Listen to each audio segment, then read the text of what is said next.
ونستغفره ونؤمن به ونتوكل عليه ونعوذ بالله من شرور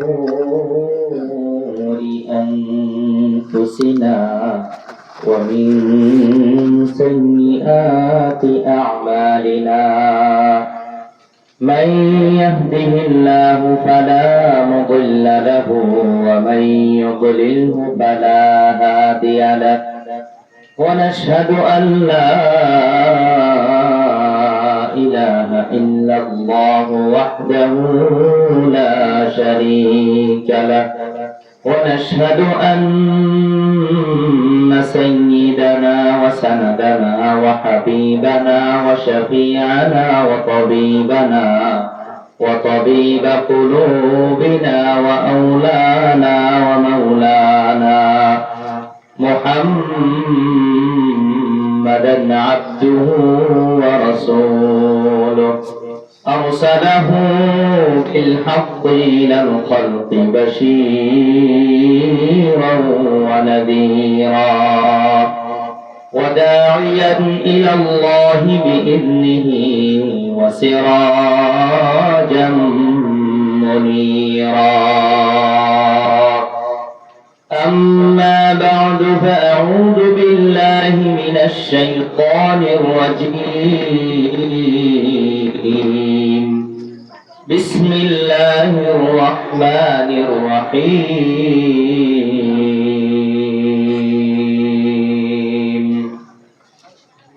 إن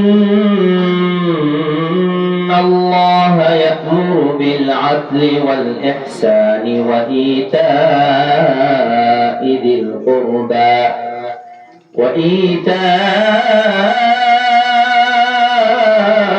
ذي القربى وينهى عن الفحشاء والمنكر والبغي يعظكم لعلكم تذكرون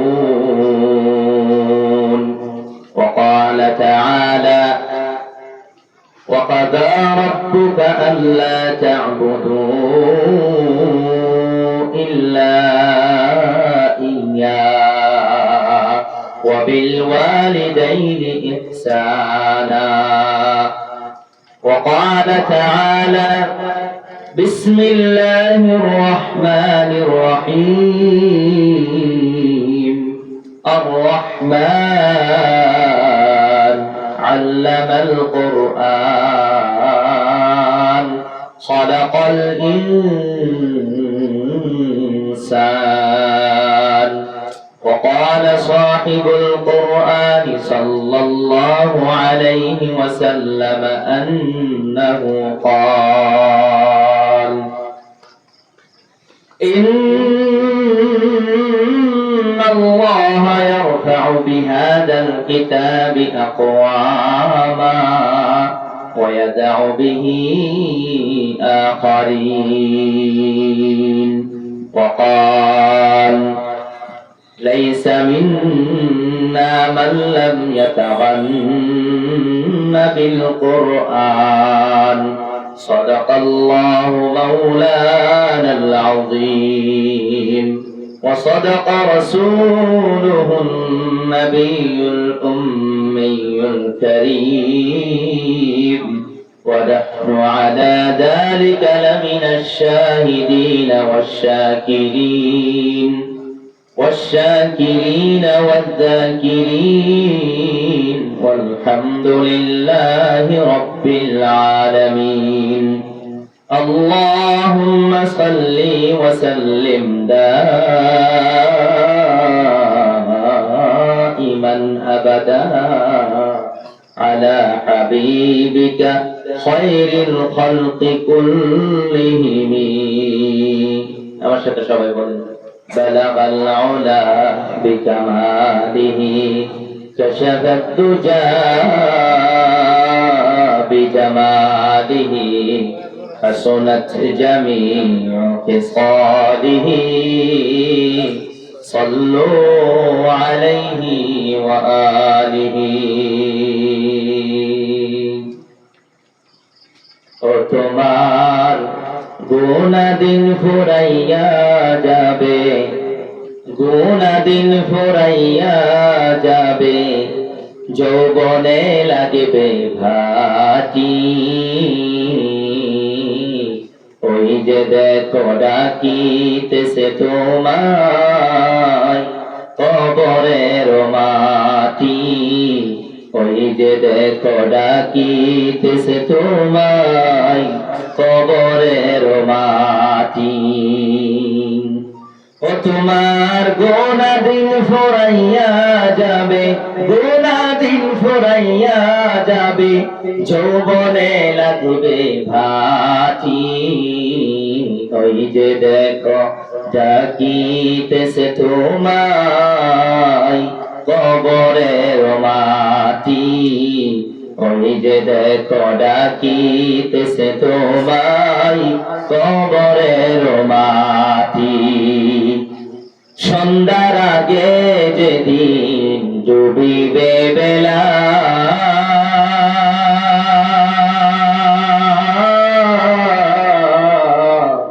এক পলকে ভেঙে যাবে তোমার রঙেরই মেলা।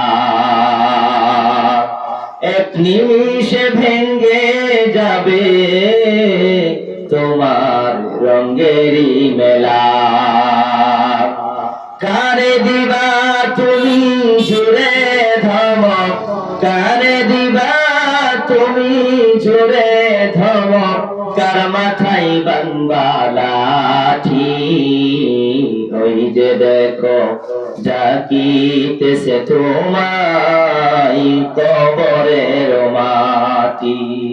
ওই যে দেখো ডাকিতেছে তোমায় কবরের মাটি। তোমার গোনা দিন ফুরাইয়া যাবে, গোনা দিন ফুরাইয়া যাবে, যৌবনে লাগবে ভাটি। ওই যে দেখো ডাকিতেছে তোমায় কবরের মাটি। খবর পেয়ে আসবে ছুটে তোমার আত্মীয় স্বজন, তোমারই চারপাশে বৈশা তারা করিবে ক্রন্দন। খবর পেয়ে আসবে তোমার আত্মীয় স্বজন,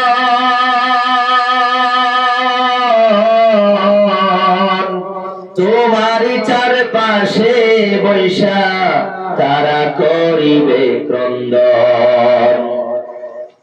সাজাইবে মনের মতন তারা তোমায়, সাজাইবে মনের মতন, কি যে সুন্দর পরিপাটি।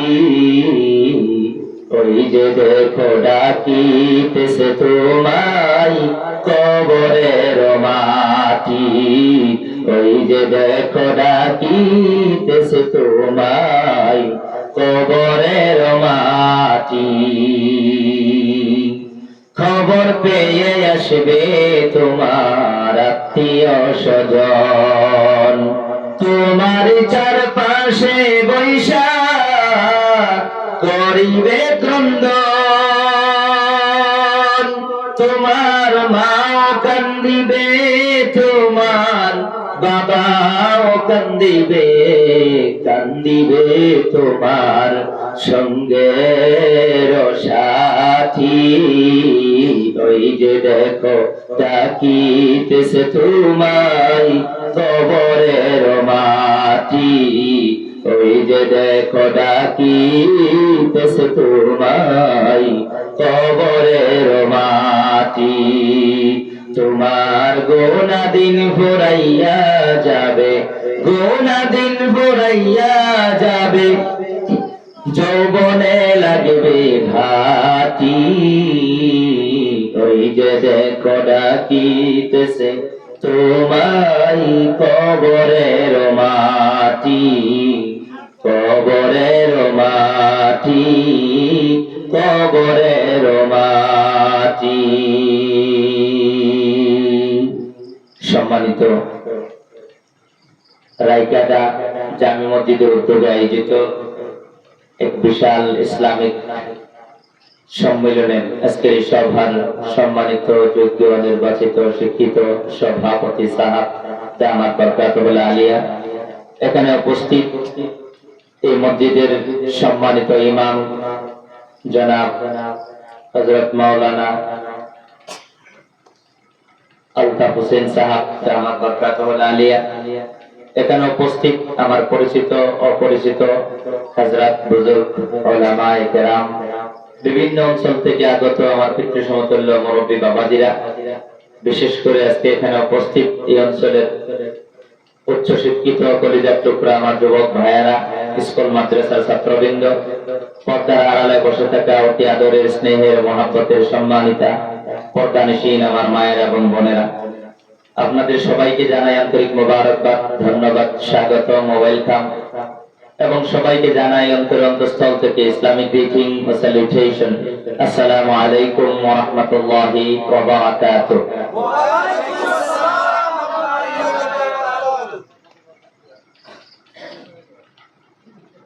আপনারা কি ঘুমিয়ে গেছেন? ঘুমান নাই? কেউ ঘুমান নাই? তাহলে আমি তো আপনাদের সবাইকে সালাম দিয়েছিলাম। সামনের দিক থেকে কিছু যুবক ভাইয়ারা উত্তর আলহামদুলিল্লাহ খুব ভালোভাবে দিয়েছেন। উত্তর কিন্তু সবাই দেন নাই, কয়েকজনে দিয়েছেন, আর অনেকেই উত্তর কিন্তু আপনারা দেন নাই। বলেন, মেহমানে সালাম দিলে মেজবানে উত্তর দেয় না, সজাগ থাকলে না ঘুমিয়ে থাকলে? ডেফিনেটলি ঘুমিয়ে থাকলেই তো এরকম হয়। তবে আপনারা বলতেছেন আমরা ঘুমাই নাই, সজাগ, কিন্তু উত্তর পাইলাম না, যে এই জন্য আমার ডাউট হইল যে মনে করে আপনারা ঘুমিয়ে গেছেন, রাত তো অনেক হয়ে গেছে। কেউ ঘুমান নাই? সালাম দেওয়াটা সুন্নাহ, it's the beautiful Sunnah of prophet Muhammad সাল্লাল্লাহু আলাইহি ওয়াসাল্লাম। দেখেন, সালামের মাধ্যমে শান্তি কায়েম করা হয়, শান্তির বার্তা স্প্রেড করা হয়, কনভে করা হয়। একজনে আরেকজনের শান্তি কামনা করে।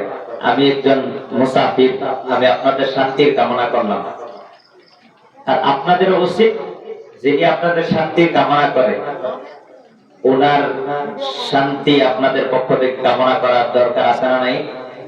আছে। এই জন্যই ইসলাম এত সুন্দর একটি ধর্ম যে সাক্ষাৎ হওয়ার সাথে সাথেই আসসালাম ক্বাবলাল কালাম, we should convey the salam before kalam. কথা বলার আগেই তুমি সালাম দাও, মানে যার সাথে কথা বলবা তার শান্তি না থাকলে তুমি কথা বলে আনন্দ পাইবা না, আগে তার শান্তির কামনা করো। উনি যখন স্যাটিসফাই হবে, শান্তি যখন ওনার থাকবে, তখন তুমি ওনার সাথে আলাপ করো, বন্ধুত্ব করো, তখন সব ভালো লাগবে। কথা বলেন ঠিক কিনা? ইসলামের প্রত্যেকটা জিনিস লজিকেবল, যুক্তিপূর্ণ। আর ইসলামের এই যে গ্রিটিংস, এই যে সম্ভাষণ, এই সালামটা, such kind of greeting and salutation you will never find in other religion. অন্য কোন মতবাদে এত সুন্দর সম্ভাষণ আপনি পাবেন না। খ্রিস্টানরা সকালে বলে গুড মর্নিং, দুপুরের সময় বলে গুড নুন, দুপুরের পরে বলে গুড আফটারনুন, রাত্রে বলে গুড নাইট। মানে সকাল আপনার ভালো হোক। এখন একজন মানুষ সকালে তার অশান্তি রয়ে আসতেছে, আরেকজনে তোমাকে বললো যে তোমার সকাল ভালো হোক। এখন হ্যাঁ মনে করবো, মনে মনে কইব যে আমি তো অশান্তিতে আছি, হ্যাঁ কইতাছে আমি বলে ভালো হইতাম। অশান্তি থাকলে ভালো হয় কিভাবে বলেন? অশান্তি থাকলে ভালো হইবার কোন রাস্তা আছে? আগে অশান্তি দূর করলেই তো ভালো হইব। অশান্তি দূর করার মতো কোনো কথাই সে বললো না, হ্যাঁ তোমার সকাল ভালো হোক। কিন্তু কোন মুসলমান কষ্ট অশান্তি লয়ে আসতেছে, আপনি তার দেখার সাথে সাথে যখন বললেন আসসালামু আলাইকুম ওয়া রাহমাতুল্লাহি ওয়া বারাকাতুহু, আল্লাহর শান্তি তোমার প্রতি অবতীর্ণ হোক, আল্লাহর রহমত অবতীর্ণ হোক, বরকত অবতীর্ণ হোক, তখন সে মনে মনে বলবে আমি তো এটাই তালাশ করতেছি, আমার তো শান্তিই লাগে, আমার তো বরকতই লাগে, আমার তো রহমতই লাগে। দেখছেন নি ইসলামের শিক্ষা আর অন্য শিক্ষা সমান না বেশকম আছে? সাধারণ বেশকম না সিরিয়াস বেশকম? সিরিয়াস বেশকম। Serious difference between Islam and other religion. এই হইল আমাদের পার্থক্য। গতিকে যার যে সম্ভাষণা আছে, কিন্তু আমরা একটা লজিক্যালি একটা কথা বললাম যে ইসলামে মানুষের শান্তি চায়। কথা বলে ঠিক কিনা? এই জন্য সালাম দেওয়াটা যদিও সুন্নাহ, কিন্তু উত্তর দেওয়াটা ওয়াজিব। কারণ মনের শান্তি এক পক্ষীয় হয় না, দুই পক্ষীয় হয়। আমি যদি শান্তির থাকি, আপনি যদি অশান্তির থাকেন, তাহলে বলেন এটা কি শান্তির সমাজ হবে না অশান্তির সমাজ হবে? আমি মেহমান, আমি আপনাদেরকে শান্তির কামনা করলাম, আমি যদি অশান্তির থাকি তাহলে এটা আপনাদের ভালো লাগবে না। এই জন্য এই সালামের উত্তর দেওয়াটা ওয়াজিব, ম্যান্ডেটরি করে দিয়েছেন রাসূল। মানে তোমার দিতেই হবে, আপনারা গুনাহগার হবা। ওয়াজিবাত ছেড়ে দিলে বান্দা জান্নাত লাভ করতে পারে না। চিন্তা করছেন? ওয়াজিব মানে ম্যান্ডেটরি। এই জন্যই ওয়াজিব ছেড়ে দিলে আমাদের জান্নাত লাভ করা হবে না। ফরজ ফারাইজ যেগুলো আল্লাহর বিধান, এগুলো ফরজ বিধান যদি ছেড়ে দেই, ফরজ বিধান যদি আমি ছেড়ে দেই, তাহলে কিন্তু আমি জাহান্নাম থেকে মুক্তি পাবো না। সুন্নাত মুআক্কাদা, যোহরের আগে 4 রাকাত নামাজ, ফজরের আগে 2 রাকাত নামাজ, আবার যোহরের পরে আবার 2 রাকাত নামাজ, এই নামাজগুলো যে সুন্নাত মুআক্কাদা ছেড়ে দিলে রাসূল তার পক্ষে সুপারিশ করবে না কিয়ামতের দিন। এবং সুন্নতে জায়েদা, সুন্নতে গায়র মুআক্কাদা এবং নওয়াফিল ছেড়ে দিলে বান্দা অথবা বান্দী আল্লাহর বন্ধু অথবা আল্লাহর ওলি হতে পারবে না। বলেন কোনটা বেকার? ফরজ, ওয়াজিব, নফল, সুন্নাত এগুলো তো বললাম, কোনটা বেকার বলেন? না সবগুলো কাজে লাগে? কোনটা বেকার আছে কি? নাই। যাই হোক, একটা মাসলা শুনেন আপনারা। মসজিদের মধ্যে যখন আমরা ফরজ নামাজ ইমামের সাথে যেই কাতারে যেই লাইনে পড়ি, সুন্নাত নামাজ ওই জায়গায় পড়ি না একটু জায়গা চেঞ্জ করি? কেন? এই জন্য চেঞ্জ করি যে যে জায়গায় ইমাম সাহেবের সাথে নামাজটা পড়লাম, এই জায়গাটা আমার জন্য সাক্ষী হয়ে গেল। এখন সুন্নাত নামাজটা আরেক জায়গায় পড়ি যেন ওই জায়গাটাও আমার পক্ষে সাক্ষী হয়। বলেন কিয়ামতের দিন আপনার পক্ষে সাক্ষী বেশি হলে কপাল ভালো হবে না খারাপ হবে? ভালো হবে। এই জন্যই, কারণ সাক্ষী বেশি হইলে একজনের পক্ষে বিচারকে বিচার করে সাক্ষীর ভিত্তিতে অনেক ডিপেন্ড করে। কথা বলেন ঠিক কিনা? সাক্ষী যেই দিকে বেশি যায়, বিচারক সেই দিকে রায় দিতে বাধ্য। কথা বলেন ঠিক কিনা? Majority must be granted. কিয়ামতের দিন যখন একটা মসজিদের অনেক জায়গা থেকে, পৃথিবী জীবিত থাকতে আমরা কত মসজিদে নামাজ পড়ছি, ঘরে নামাজ পড়ছি, কত জায়গায় নামাজ পড়ছি, ঈদগাহের ময়দানে নামাজ পড়ছি, কত জায়গায় আমরা বিদেশে গিয়া ভ্রমণ করতে গিয়ে কত মসজিদে নামাজ পড়ছি, সব জায়গাগুলো কিয়ামতের দিন যদি সাক্ষী দেয়, তাহলে বলেন আমাদের আশা করা যায় আল্লাহ দয়া করবে। কথা বলেন ঠিক কিনা? এই জন্য সুন্নাত নামাজটা অন্য জায়গায় পড়ি যেন আরেকটা সাক্ষী হয়, এই জন্য পড়ি। তো যাই হোক, এই কথাটা বুঝছেন তো? আমার আগে আপনারা যেই জায়গায় বসে বসে ওয়াজ শুনছেন, যে হুজুরে বয়ান করছে, আলহামদুলিল্লাহ মাশাআল্লাহ, এই জায়গা তো আপনার জন্য সাক্ষী হয়ে গেল। এখন আমার সামান্য কিছু কথা আপনারা শুনবেন, জায়গা কম, অনেক যুবক ভাইরা আসতেছে। এখন আপনারা একটু আগ্রহে আয়া যদি আরেকটা জায়গা বানায় দেন, তাহলে এই জায়গা থেকে 2টা সাক্ষী আপনাদের জন্য হবে যে আল্লাহ, আমরা 2025 সালে 14 এপ্রিলে আমরা এই জায়গায় 2 জায়গা বসে বসে আমরা তোমার কথা শুনেছিলাম, কোরআন হাদিসের কথা শুনেছিলাম, আল্লাহ মাফ করো। তাহলে নিশ্চয়ই আল্লাহ কোরআনের মধ্যে বলেছেন, ফামাইয়ামাল মিসকালা যাররাতিন খায়রান ইয়ারা। কিয়ামতের দিন বান্দা বিন্দু পরিমাণ, অণু পরিমাণ, পরমাণু পরিমাণ, মলিকুলস পরিমাণ, অণুকারে কয় অণু এমন একটা ক্ষুদ্র জিনিস, একটা জিনিস ভাঙলে এত ক্ষুদ্র যেটা চোখের দ্বারা দেখা যায় না, এটাকে আমরা অণু বলি, আরবিতে বলে জাররা। এই অণু পরিমাণ ভালো কাজ করলেও it will be shown in the day of judgment। কিয়ামতের দিন বান্দারে তার প্রতিফল পুরস্কার দেওয়া হবে আর দেখানো হবে। বলেন সুবহানাল্লাহ। তাহলে যেই জায়গায় বসে বসে 1-1.5 ঘন্টা ওয়াজ শুনলাম, এটা কি ছোট আমল না বড় আমল? হ্যাঁ, এটা তো এমনি দেখা যাবে। ছোটটাই যদি আল্লাহ দেখাইবো, তাহলে বড়টা তো ডেফিনেটলি দেখাইবো। যাই হোক, আলহামদুলিল্লাহ, আপনারা সবাই ভালো আছেন? যাই হোক, আল্লাহ যা করে সব ভালোর জন্যই করে, কথা ঠিক না? যাই হোক, কিছুদিন আগে আপনাদের এখানে এসেছিলাম। যাই হোক, আল্লাহ তাবারক তাআলা সেই দিন এই ঘটনা না হলে তো আজকে এখানে আসতাম না। গতিকে ওই দিন আমার যুবকরা ছিল কিছু কম, আজকে যুবক অনেক বেশি। বলেন আল্লাহ যা করে খারাপ করে না ভালো করে? ভালো করে। আজকে আলহামদুলিল্লাহ এই যে এখানে দেখতেছি ম্যাক্সিমাম প্রায় 95% যুবক আলহামদুলিল্লাহ, মুরব্বীরা মাঝে মাঝে আছে আলহামদুলিল্লাহ। গতিকে ভবিষ্যতে সমাজটারে নেতৃত্ব দিবে এই মুরব্বী সাহেবানগণ না আপনারা? বলেন বলেন মুরব্বী সাহেবানরা সমাজের গুরুত্ব নেতৃত্ব দিবে ভবিষ্যতে না যুবকরা? হ্যাঁ যুবক। এই জন্যই মুরব্বীদেরকেও ধন্যবাদ যে আপনারা এমন যুবক তৈরি করেছেন যারা আজকে সবকিছু বাদ দিয়ে এমন এক ক্লাসে উপস্থিত হয়েছে যে ক্লাস করলে, এই ক্লাস করে পদ্ধতি শিখে আমল করতে পারলে শান্তি হবে কয়েকদিনের না চিরদিনের? স্কুলের ক্লাস করলে আপনি শান্তি পাইবেন কতদিন? শ্বাস আপ ডাউন চলবে যতদিন ততদিন। বলেন যেদিন শ্বাস আপ ডাউন হবে সেই দিন 1 কোটি এমএ পাস, 1 কোটি বিএ পাস, 1 কোটি পিএইচডি হোল্ডার, 5 কোটি ডক্টর, 2 কোটি বিজ্ঞানীর যেদিন শ্বাস আপ ডাউন বন্ধ হইব ওই দিন থেকে এই ডিগ্রি গুলা কয় পয়সা দাম হইব? বলেন কয় পয়সা দাম হইব? 1 পয়সারও দাম নাই। গতিকে দুনিয়াতে আমরা থাকবো, এই জন্য দুনিয়া শিক্ষা আমাদের লাগবে। বলেন জান্নাতে যাওয়ার রাস্তা দুনিয়ার বাহির দিয়া না ভিতর দিয়া?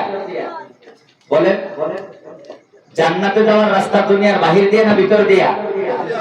এই ভিতর দিয়েই যাইতে হবে। তাহলে ভিতরের জায়গাটার নাম হলো দুনিয়া। তাহলে দুনিয়া লাগবে না নাই?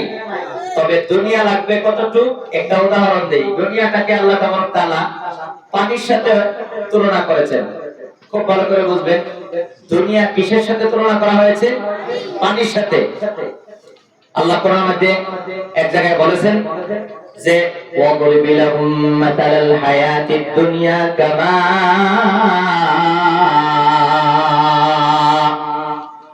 আল্লাহ নবীকে নির্দেশ দিয়েছেন ও নবী তুমি মানব জাতিকে বুঝায় দাও এই দুনিয়াটার উদাহরণ হলো পানির মতো, যেই পানি আল্লাহ আসমান থেকে জমিনের মধ্যে আল্লাহ তাআলা ফলায়।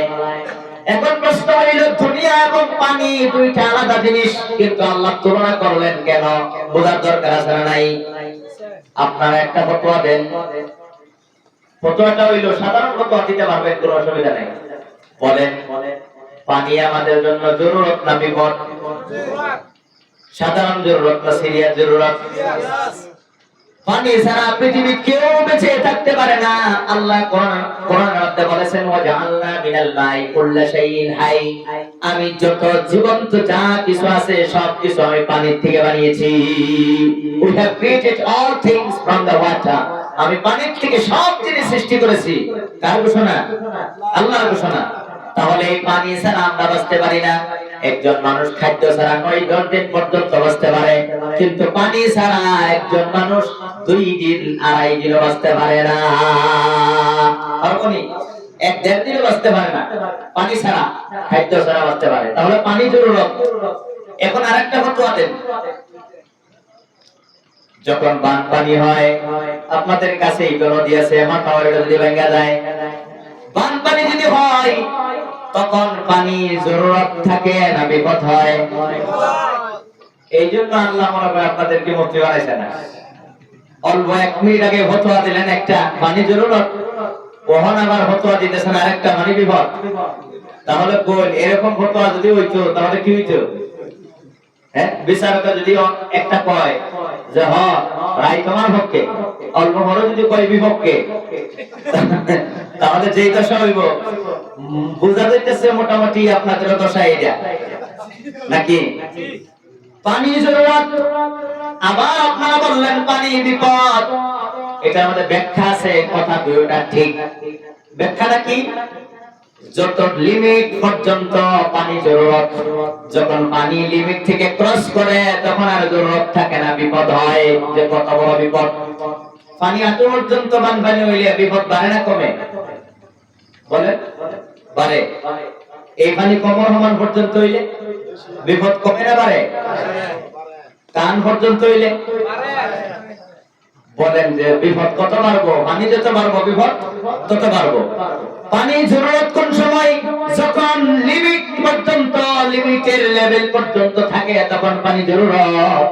যখন পানি তার লিমিট থেকে ক্রস করে তখন আর জরুরত থাকে না, বিপদ হয়ে যায়। ঠিক তদ্রূপভাবে এই দুনিয়া আমাদের জরুরত, কতক্ষণ জরুরত? যতটুকু লিমিট পর্যন্ত দুনিয়া জরুরত। যতটুকু দুনিয়া হাসিল না করলে আমরা খাইতে পারবো না, থাকতে পারবো না, জীবন চলবে না, ঠিক ততটুকুই দুনিয়া জরুরত। কিন্তু এই দুনিয়ার জন্য যদি আমরা আখিরাত বরবাদ করি, খালি দুনিয়া দুনিয়া দুনিয়া দুনিয়া করে যদি আমি জীবন কাটাই, তাহলে এই দুনিয়ার জরুরত থাকে না। বানবাড়ির মতো এই দুনিয়া আমার ঈমান ধ্বংস করে বিপদ হয়ে যায়। কথা বলেন ঠিক কিনা? এই দুনিয়ার মধ্যে লক্ষ লক্ষ মানুষ এই দুনিয়া করে করে বেঈমান হয়ে দুনিয়া থেকে চলে যাইতেছে।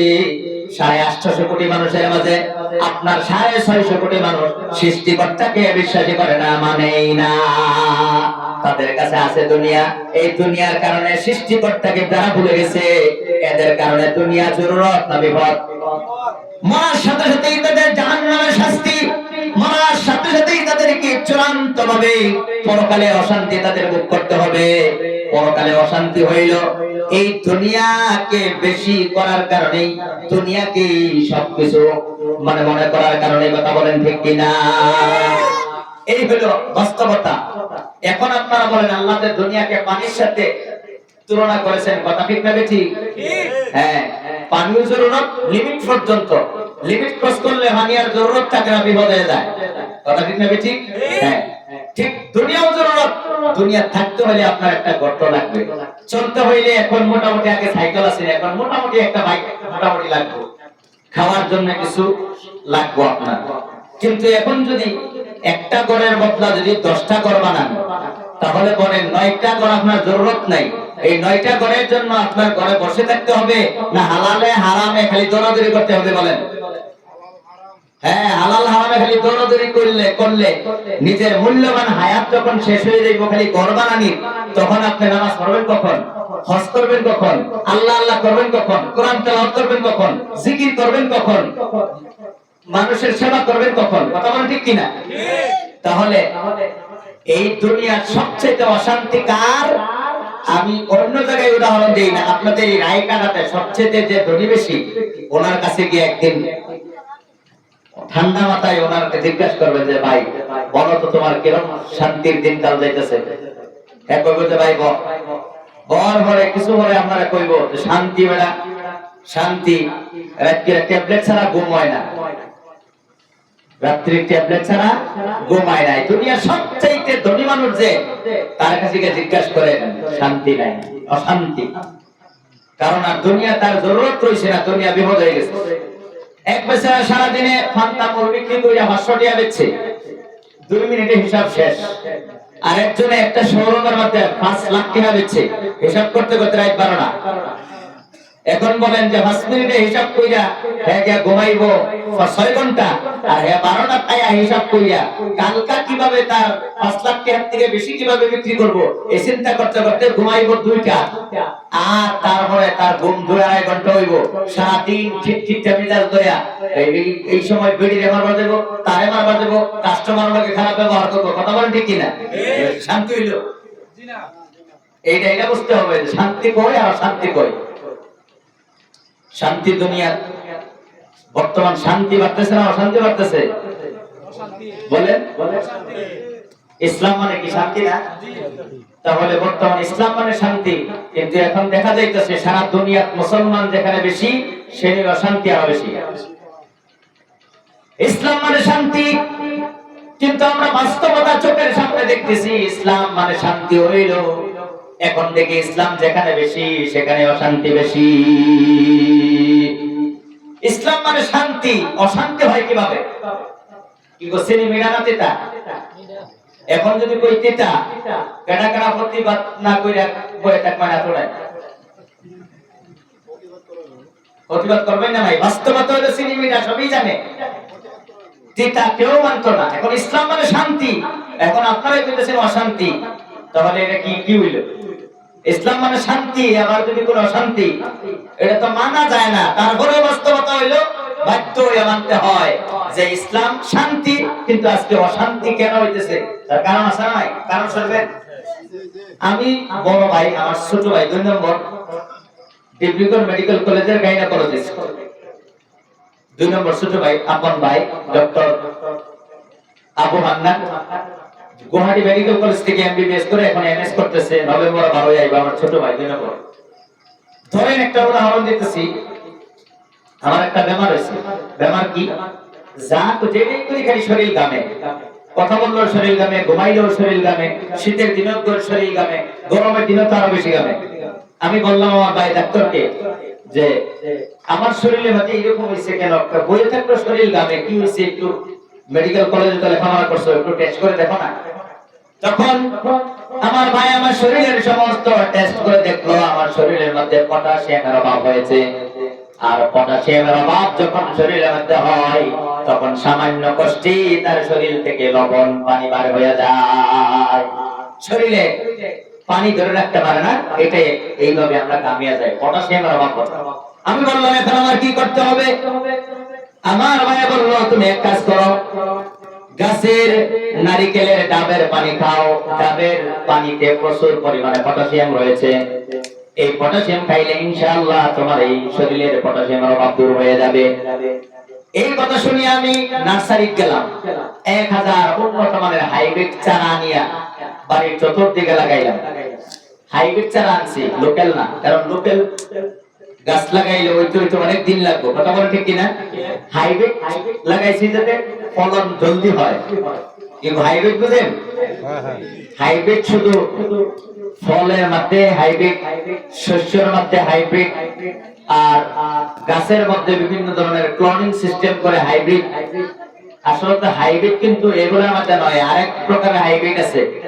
বর্তমান হাইব্রিড মানুষও আছে, আর হাইব্রিড পদ্ধতিতে ধনী হওয়া মানুষও আছে। হাইব্রিড পদ্ধতিতে ধনী হয় কিভাবে জানেন? দেখবেন 2 মাস আগে থাকে গাছতলায়, 2 মাস বাদে গিয়ে দেখবেন তার বাড়ি হয়ে গেছে গাছতলা। এখন বলেন 2 মাস আগে গাছতলায় থাকে একজন মানুষ, 2 মাস পরে গাছতলা বাড়ি বানায় লোকাল পদ্ধতিতে না হাইব্রিড পদ্ধতিতে? হাইব্রিড পদ্ধতিতে হয় কিভাবে? 10,000 টাকা মাসে দিয়া 1 মাস পরে 15,000 টাকা আনে, কোনো কষ্ট ছাড়াই। এখন বলেন এটা কি লোকাল পদ্ধতির ইনকাম না হাইব্রিড পদ্ধতির ইনকাম? এর নামটা আমি বলতাম না, এটা সবই আপনারা জানেন।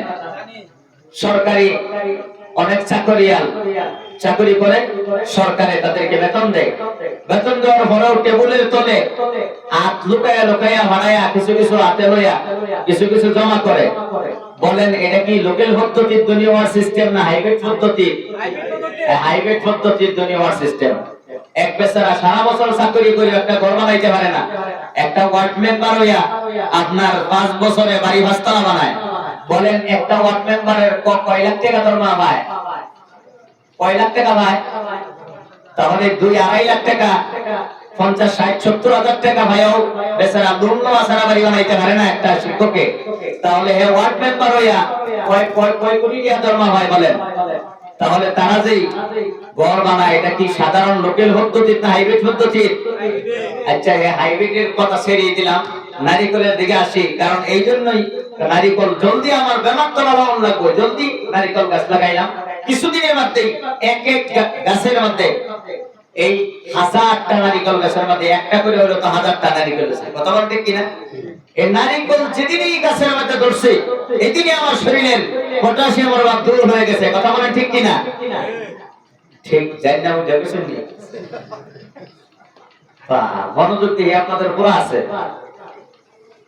বলেন নারিকেল গাছ লাগাইলাম, নারিকেল হইলো, খাইছেন? তাহলে না খাইলে পটাশিয়ামের অভাব দূর হইলো কিভাবে? এটা আমার ঠিক হয় কিভাবে বলেন?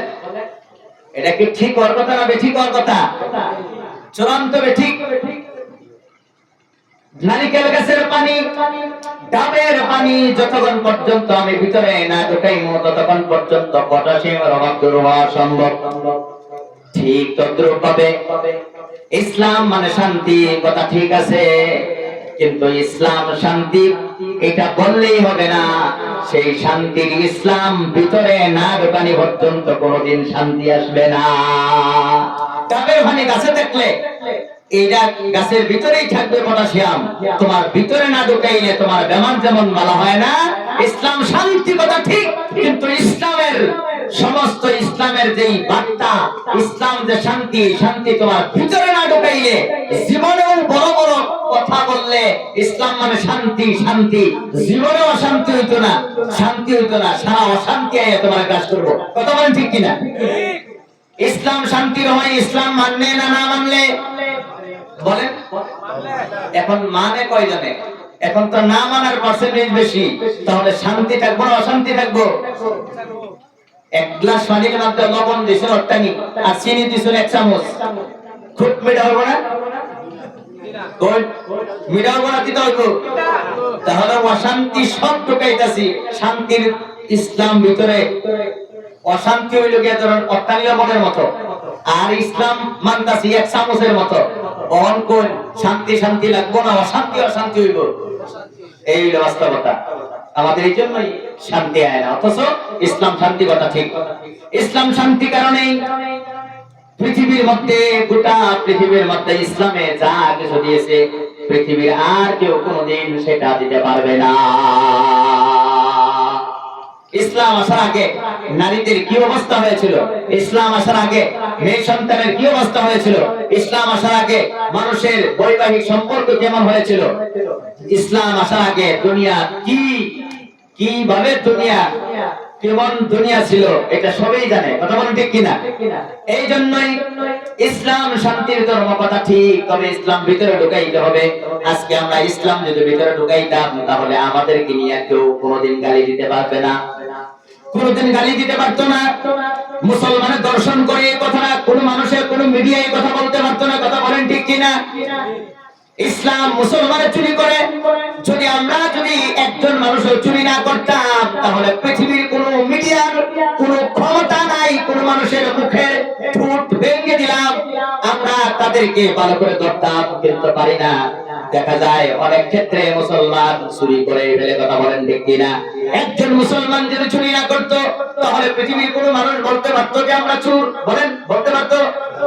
আমরা যদি কোনোদিন মিথ্যা কথা না বলতাম তাহলে পৃথিবীর কেউ বলতো না যে মুসলমান মিথ্যা কথা বলে।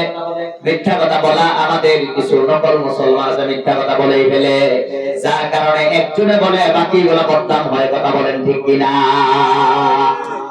বর্তমান এটাই হলো বাস্তবতা।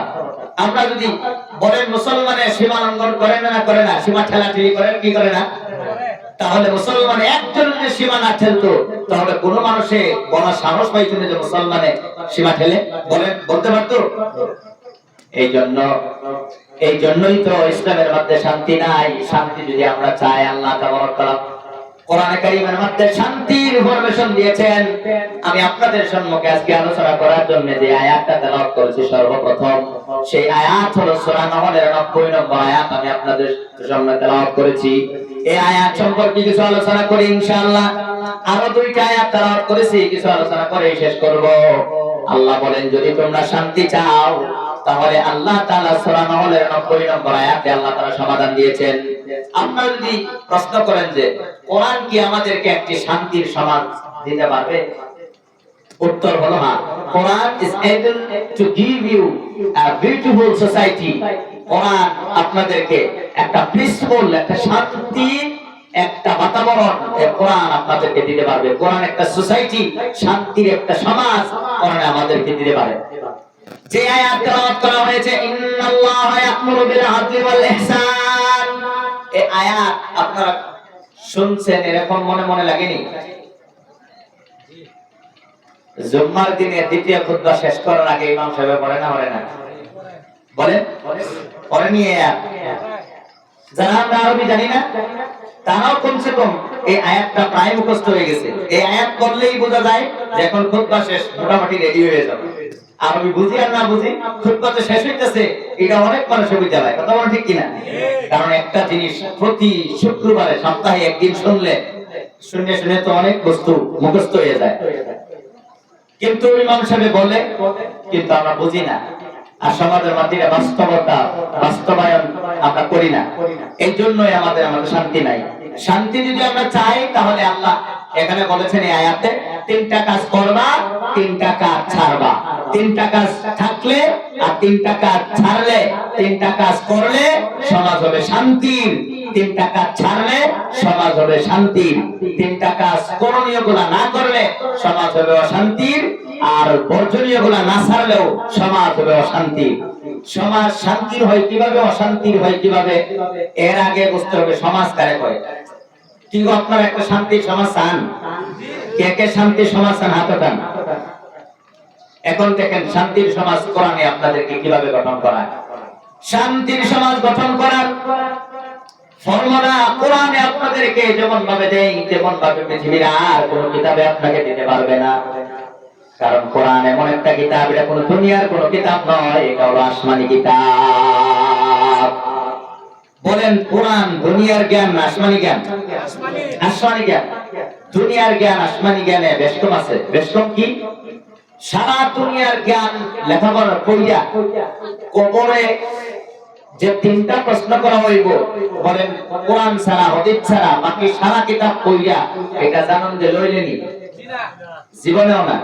হাসরের ময়দানে যে আমাদের বিচার হবে, সারা সিলেবাস একে প্রাইমারি থেকে আরম্ভ করে LP, ME, high school, college, university, medical college, IIT, engineering, দুনিয়ার সব টপ লেভেলের ইনস্টিটিউশন আপনি পড়ে হাসরের ময়দানে যে আমাদের আমলনামা মাপা হবে, এই বিষয়ে কোন শিক্ষা আসেনি? কোন শিক্ষা আসেনি?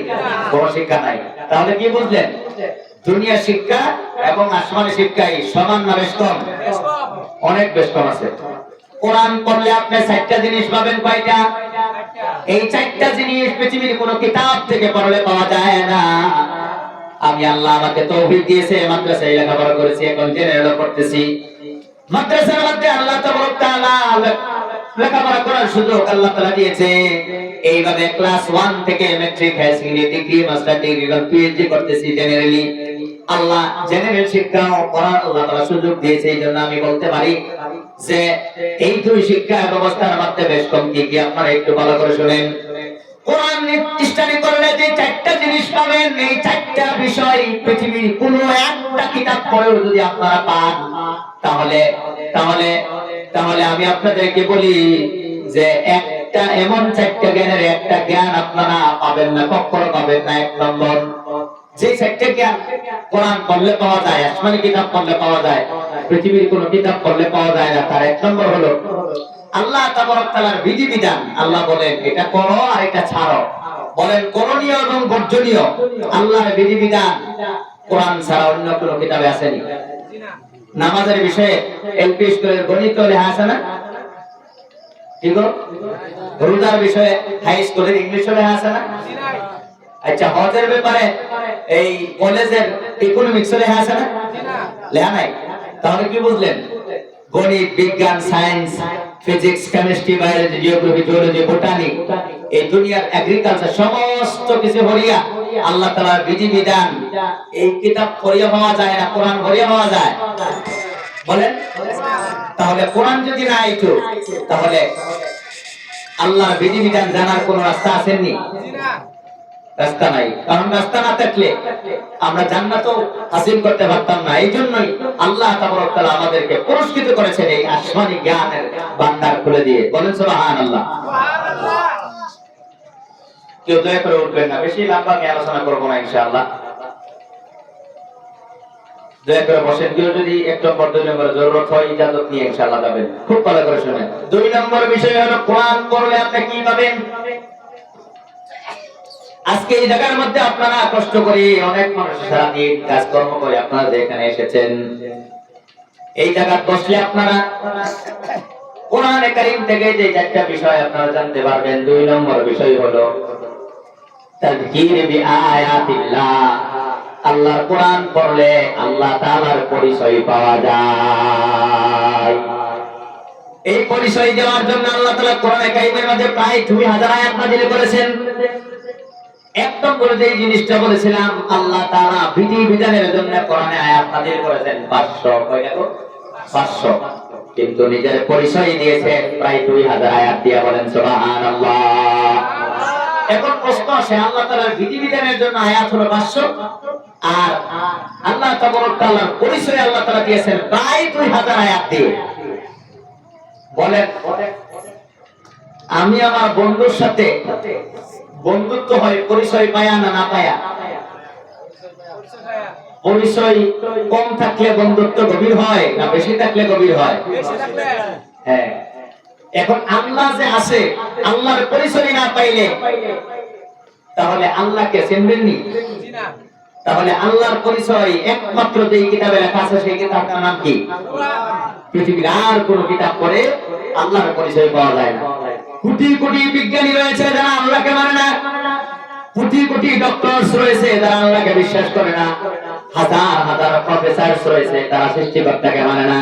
দেয়ার এথিক্স, তারা হলো এথিস্ট, তারা হলো আপনার নাস্তিক, সৃষ্টিকর্তাকে বিশ্বাস করে না। সৃষ্টিকর্তাকে যারা বিশ্বাস করে না তারা শয়তানের চাইতে আরো বেশি ভয়ঙ্কর। বলেন শয়তান আল্লাহকে মানে না নাই? বলেন আল্লাহকে মানে না নাই?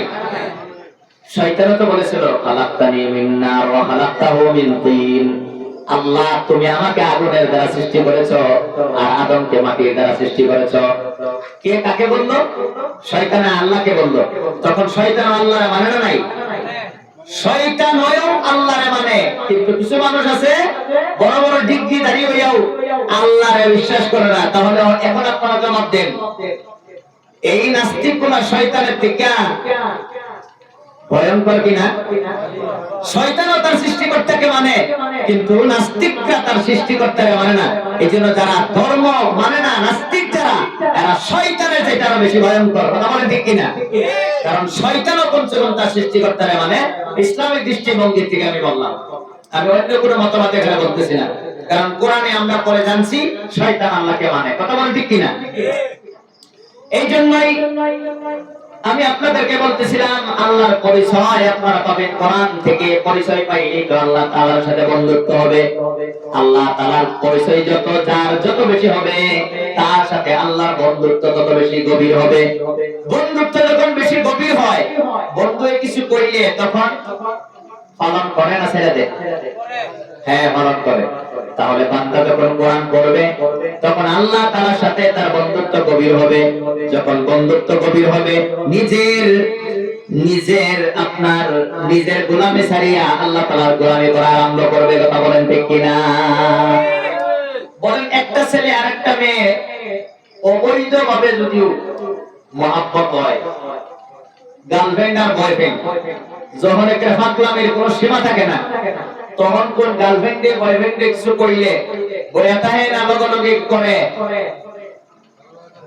পরিচয় না থাকলে না পরিচয় হইলে অবৈধভাবে সম্পর্ক হয়েছে, তারপরেও মানে তার সাথে পরিচয় হওয়ার কারণে কিছু হুকুম দিলে আর হুকুমটা নিজে সব ভুলিয়া গিয়া তার কারণে দাব দেওয়া করে। কথা বলেন ঠিক কিনা? আচ্ছা, মাশাআল্লাহ, এটা জোরে আইছে ঠিক বলে। তবে আরেকটা কথা মনে রাখতে হবে, বিয়ে শাদী ছাড়া সন্তান জন্ম দেওয়া মানুষের গুণ না জানোয়ারের গুণ? হ্যাঁ, জানোয়ারের গুণ, এটা মনে রাখতে হবে। এই জন্য বয়ফ্রেন্ড আর গার্লফ্রেন্ড বিয়ে শাদীর আগে হয় না পরে হয়? তাহলে আগে বিয়ে শাদী ছাড়ার আগেই সম্পর্কটা, এটা মানুষের গুণ না জানোয়ারের গুণ? হ্যাঁ, তাহলে সেটাও মনে রাখতে হবে। তবে বোঝার জন্য একটা উদাহরণ দিলাম, বন্ধুত্ব যার সাথে যত গভীর হয় তার গোলামি করতে তত মজা লাগে। কথা বলেন ঠিক কিনা? এখন কোরআন না পড়লে আল্লাহর সাথে আপনার বন্ধুত্বই হবে না, চিনা কি হবে না, আইডেন্টিফিকেশন হবে না, চিনতেই পারবেন না। এখন মুসলমান আল্লাহকে মানে না কেন? কোরআন পড়ে না, আল্লাহর পরিচয় নাই, এই জন্যই তারা মানে না, কোনো গুরুত্বই দেয় না। আল্লাহর পরিচয় পাইলে 2 নম্বরের আরেকটা লাভ হবে, সেই লাভ হবে আল্লাহর ক্ষমতা বুঝবেন। ক্ষমতা কতটুকু? আল্লাহ শাস্তি দানে কত ভয়ঙ্কর। আল্লাহ যত মহব্বত করে, আল্লাহর বিরুদ্ধে গেলে আল্লাহ তাআলা শাস্তিও দেয়। যখন বান্দা জানতে পারবে যে আমার আল্লাহ তাআলার হুকুম যদি না মানে তাহলে বান্দারে আল্লাহ তাআলা যে কষ্ট দিবে, সেই কষ্ট যখন তার সামনে থাকবে তখন সেই মানুষটা আল্লাহর ডরে গুনাহ করবে না। কথা বলেন ঠিক কিনা? এই দুইটা। 3 নম্বর জিনিস কোরআন থেকে যেটা লাভ করতে পারবেন, তাদকির ফিমা আইয়ামিল্লাহ, তাদকির বি আইয়ামিল্লাহ। অতীত কালের ইতিহাস আল্লাহ তাআলা বয়ান করেছেন। তার থেকে আমাদেরকে শিক্ষা দিয়েছেন। ফেরাউনের কথা জেনারেল শিক্ষার কোন কিতাবে আসেনি, বলেন? মুসা আলাইহিস সালামের ঘটনা অন্য কোন কিতাবে আসেনি? কওমে লূত, কওমে আদ, কওমে সামুদের কথা অন্য কোন জায়গায় আসেনি? বলেন আসেনি? তাহলে অতীতকালে যারা আল্লাহ দুশমনী করেছিল, আব্রাহা কাবাঘর ভেঙতে এসেছিল, ভাঙতে এসেছিল, তার ঘটনা কি অন্য কোন কিতাবে আছে না কোরআনে আছে? আল্লাহ সেখান থেকে কি ইনফরমেশন দিয়েছে?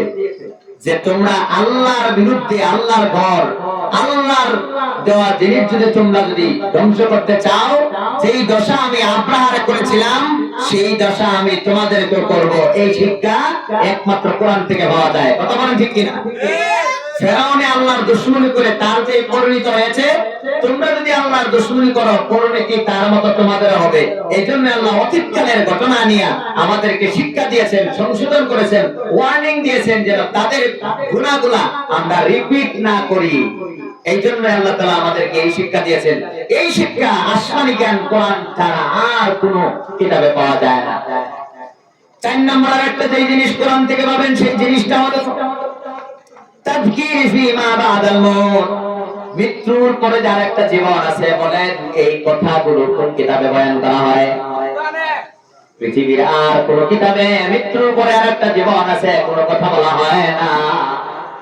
এই জন্যই মৃত্যুর পরে তোমার সব কর্মের হিসাব দিতে হবে। আল্লাহ কোরআনে কারীমে বলেন, ওয়াত্তাকু ইয়াওমান তুরজাউনা ফীহি ইলাল্লাহ সুম্মা তুওয়াফফা কুল্লু নাফসিন মা কাসাবাত ওয়া হুম লা ইউলামুন। রব্বুল আলামিন কোরআনে কারীমের মধ্যে স্পষ্টভাবে জানিয়ে দিয়েছেন, একটা জিনিস তোমরা ভয় করো। কোরআনের লাস্ট আয়াত, এই আয়াতের পরে আর কোন আয়াত পৃথিবীর মধ্যে নাযিল হয় নাই। এই আয়াত নাযিল হওয়ার 9 দিন পরে দুনিয়া থেকে রাসূল বিদায় হয়ে যায়। সেই আয়াত হলো তোমরা একটা জিনিস ভয় করো।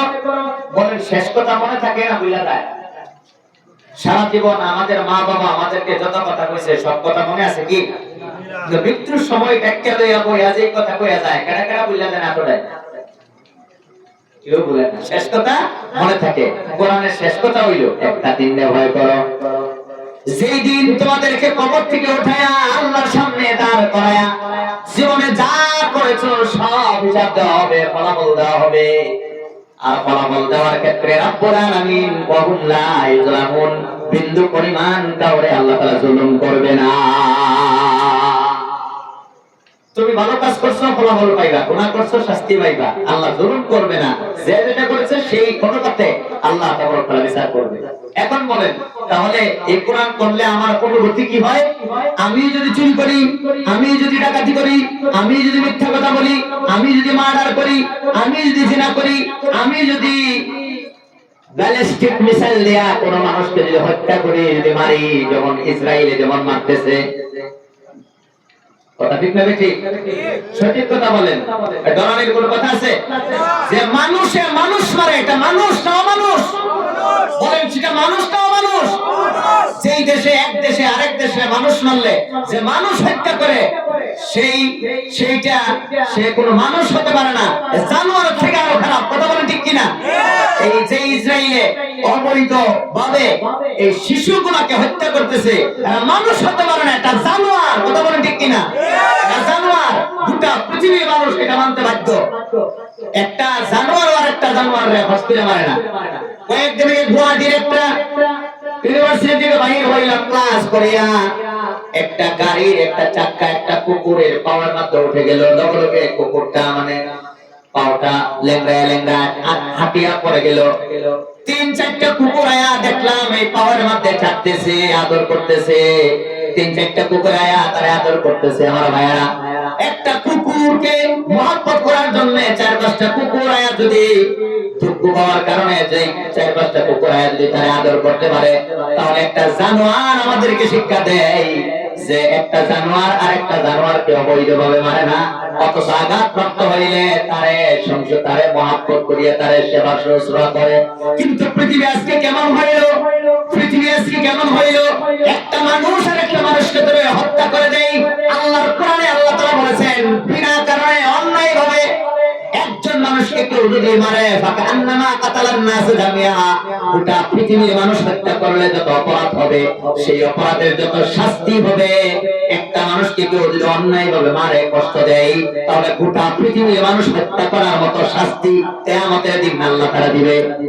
আর যদি কোনো মানুষ, একটা মানুষকে যদি কেউ বাঁচাইয়া দেয়, গোটা পৃথিবীর মানুষ বাঁচাইলে তার যত সওয়াব হবে সেমন সওয়াব আল্লাহ কিয়ামতের দিন তার আমলনামার মধ্যে লিখে দেবে। কথা বলেন ঠিক কিনা?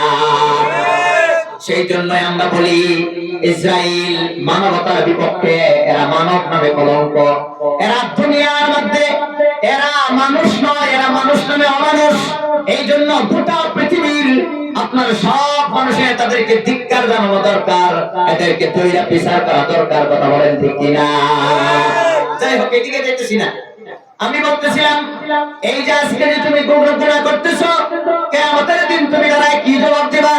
সেই দিন আল্লাহ তাআলার হাদিসের মধ্যে আছে, আল্লাহ তাআলার কুদরত দুইটা আঙ্গুলের মাঝে সারা সাত আসমান এইভাবে আল্লাহ তাআলা ধরিয়া আল্লাহ তাআলা কইব লিমানিল মুলকুল ইয়াউম। আজকে বাদশাহী কার জন্য? কোন একটা বাদশাহ সেদিন কথা বলার সাহস পাবে না। আল্লাহ সেদিন বলবে লিল্লাহিল ওয়াহিদিল কাহ্হার, একমাত্র মহারাগান্বিত আল্লাহর জন্য সেই দিনের ব্যবস্থা। সূরা ফাতিহার মধ্যে আমরা ডেইলি কতবার তো বলি হিসাব নাই, মালিক ইয়াউমিদ্দিন, কিয়ামতের দিনের মালিক কে? আল্লাহ বারবার আমাদেরকে স্মরণ করায় দেয়, কিয়ামতের দিনের মালিক আমি, এই কথাটা স্মরণ রাখিও। কিয়ামতের দিনের মালিক যেহেতু আমি, এই জন্য চুরি করতে আগে চিন্তা করিও, ডাকাতি করতে আগে চিন্তা করিও, মার্ডার করতে আগে চিন্তা করিও, মা বাপের কষ্ট দিতে আগে চিন্তা করিও, একজনে আরেকজনকে কষ্ট দিতে আগে চিন্তা করিও, একজনের পয়সা আরেকজনে মারিয়া দেওয়ার আগে একটু চিন্তা করিও, জিনা করার আগে চিন্তা করিও যে কিয়ামতের দিন আল্লাহর সামনে কিভাবে তুমি দাঁড়ায়া আল্লাহর কাছে কি জবাব দিবা। বলেন আল্লাহর ডর, কিয়ামতের দিনের ডর ভিতরে না থাকলে দুর্নীতি জীবনও বন্ধ হইব না। জীবনও দুর্নীতি বন্ধ হইতো না। দুর্নীতি বন্ধ করার শিক্ষা সবচাইতে বেশি আর একমাত্র ভাবে ইসলাম ধর্মই আপনাদেরকে দেয়। ইসলামে শিক্ষা দেয় যে তোমরা সেই দিনটা বই করিয়া সব গুনাহ, অন্যায়, অনাচার, ইনজাস্টিস সব বন্ধ করো, টোটালি বন্ধ করো। কারণ মহা বিচারণ দিবসে তোমাকে একটা একটা করে কর্ম, তোমার ফলক, তোমার হিসাব দিতে হবে। সেদিন তুমি যদি হিসাব দিতে না পারো, তোমার অবস্থা কি হবে চিন্তা করে দেখো। এই জন্য এই কোরআন পড়লে আপনার ভিতরে একটা অনুভূতি তৈরি হয়, সেই অনুভূতি আর কোন কিতাব পড়লে হয় না। এই জন্য কয়েকদিন আগে আমি লক্ষ্মীপুর থেকে ট্রেনে উঠছি, রাঙ্গামারা যাই। রাঙ্গামারা গিয়ে আর ঘুম ভাঙছে না, উঠতে হিরোইন গিয়া টিকিট করছি রাঙ্গামারা পর্যন্ত। রঞ্জা পর্যন্ত যে গেলাম, এটা তো আমার টিকিট নেই। রঞ্জার থেকে সময় নাই, আবার আয়া হচ্ছে গুয়াহাটি। এখন রোহিঙ্গার থেকে না সাফরব, এখন রোহিঙ্গার থেকে যে আমি সাফরব কাইলাম, এটারও টিকিট করছি না। এখন চিন্তা করলাম, আমি তো টিকিট করছি শুধু রাঙ্গামারা পর্যন্ত, বাকি জায়গাগুলো যে আইলাম, এইটা রেলওয়ে ডিপার্টমেন্টের কাছে এটা আমার ঋণ হয়ে গেল কিনা বলেন? ঋণ হয়ে গেল। এখন আমি মোবাইলের মধ্যে লিখে রাখছি যে রাঙ্গামারা টু রঙ্গিয়া, রঙ্গিয়া টু সাফরমুখ, বিনা টিকিটে আমি ভ্রমণ করছি, এটা লিখে রাখছি। কয়েকদিন আগে আমি আমার লক্ষ্মীপুর থেকে বালিপাড়া আইছি, তেজপুরের বালিপাড়া আওয়ার সময় আমি হিসাব করলাম রাঙ্গাপাড়া থেকে গুয়াহাটি ভাড়া কত, আর গুয়াহাটি থেকে সাফরমুখ ভাড়া কত। সেই ভাড়া হিসাবে আমি সেই টিকিট বেচায় কাটছি, তিনটা টিকিট কাটছি। একটা টিকিট কাটছি আমি সেই দিনের ভ্রমণের, আর দুইটা টিকিট কাটছি এই যে আমার বাকি ছিল সেইটা। তিনটা টিকিট করে হাইয়া দুইটা টিকিট ছিঁড়ে হলাইয়া দিছি, একটা টিকিটটা ভ্রমণ করছি। এখন বলেন আমার এই দুই টিকিটের পয়সা পাইল না নাই রেলওয়ে? এখন আমার ঋণটা গেল না নাই? কিন্তু অনেক মানুষ দেখবেন এই যে আমি এই কাজটা করলাম কিভাবে, কারণ আমার একটা ডর আছে কিয়ামতের দিনে আল্লাহর কাছে, এই রেলওয়ে ডিপার্টমেন্টের কাছে আমি কি জবাব দেব? এই কোটি কোটি মানুষের সামনে এই রেলওয়ে সারা ভারতের সম্পদ, কথা বলেন ঠিক কিনা? সারা ভারতবাসীর হওয়া দইয়া কিয়ামতের দিন মাফ ছাড়ার কোনো রাস্তা আছে নি? এই জন্য আমি ডরায়া এই পয়সাটা রেলওয়ে ডিপার্টমেন্টে দিয়ে দিলাম। কিন্তু আপনি দেখবেন অনেক মানুষ আপনার সাথে ট্রেনের করছে টিকিট ছাড়া, যখন নামে আমরা সময় কয় বাচ্ছি টিটি আইলো না, টিটি আইলে তো ফাইনটা তুলে দিল, হইলে বাচ্ছি টিহাডি আমার বাঁচলো, কোন টিহাডি বাঁচলো না ধরা খেলো? হ্যাঁ ধরা খাইছে। কিয়ামতের দিন আর বাঁচতে পারবো না। তার সমস্ত আমল ধ্বংস হয়ে যাবো, তার শেষ হইব। এই জন্য কেউ না কেউ যদি ঠগায়, যে ঠগায় তার দুইটা বড় বড় লস হয়, আর যে ঠগে তার দুইটা বড় বড় লাভ হয়। বলবেন কি? এটা মনে হয় যে এই কথা যদি মনে থাকে, আমি আশা করি এখানে যারা বসে ইনশাআল্লাহ এক একজন জান্নাতের অধিকারী আল্লাহ তাআলা বানাইবো। এই কথাটা মনে রাখবেন। যদি আমি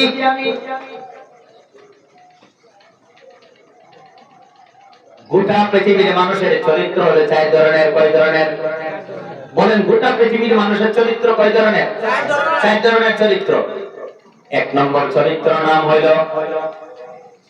অসৎ চরিত্র। বলেন 1 নম্বর চরিত্র নাম কি? অসৎ। 2 নম্বর চরিত্র নাম হলো সৎ চরিত্র। 2 নম্বর কি? সৎ। 3 নম্বর চরিত্র নাম হলো মহান চরিত্র। 3 নম্বর কি বললাম? মহান। 4 নম্বর চরিত্র নাম হলো উত্তম চরিত্র। এখন আমার সাথে গণেন, 1 নম্বর কি ছিল? অসৎ। 2 নম্বর সৎ। 3 নম্বর মহান। 4 নম্বর উত্তম। এখন সবাই বলতে হবে 1 নম্বর, সবাই ধীরে ধীরে বলেন। 1 নম্বর অসৎ, 2 নম্বর সৎ, 3 নম্বর মহান, 4 নম্বর উত্তম চরিত্র। এই 4টা চরিত্র 4টা ফলাফল আছে, শুনবেন?